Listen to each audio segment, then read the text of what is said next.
সবাইকে আমার তরফ থেকে উল্টো রথের শুভেচ্ছা। আজকে উল্টো রথের শুভেচ্ছা দিলাম কারণ আমাদের চন্দননগরে আজকেই রথযাত্রা হবে। পুরীতে যেমন কালকে রথযাত্রা, যেমন এখানে হচ্ছে আজকে রথযাত্রা। যাই হোক, আমি এরমভাবে রেডি হয়ে গেছি। এখন দুপুর 3:30 বাজে, প্রচণ্ড রোদ্দুর, কিন্তু 3:30-র সময় না বেরোলে উল্টো রথ দেখা যাবে না। দেখা যাবে না বললে ভুল হবে, টানটা শেষ হয়ে যাবে। সো এরমভাবে রেডি হয়ে আমি এখন নিচে নামলাম। আগের দিন আমি স্কুটি নিয়ে গেছিলাম, কিন্তু আজকে যাব টোটোতে।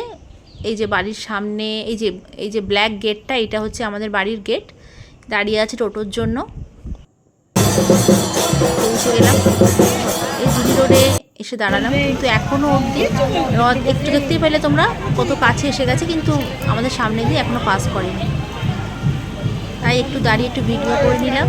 আজকে উল্টো রথে অনেকটাই ভিড় কম হয়, কিন্তু যেমন রোদ্দুর তেমন গরম, একটু কম। যাই হোক, অপেক্ষা শেষ, রথ আমাদের সামনে চলে এসছে। অনেকক্ষণ দাঁড়িয়ে দাঁড়িয়ে পুজো করে করে আসে, তাই একটু টাইম লাগে। এখন রথটা ছেড়ে দিল, তাই ভিডিওটা করছি। দাঁড়িয়েছিল আমাদের সামনে অনেকক্ষণ, প্রসাদ মালা এসব দিচ্ছিল, বাতাসা ছড়ে সবাই সংগ্রহ করে সেটা। প্রচুর পুলিশ, কেন্দ্রীয় বাহিনী আর অনেক কিছু থাকে সিকিউরিটির জন্য।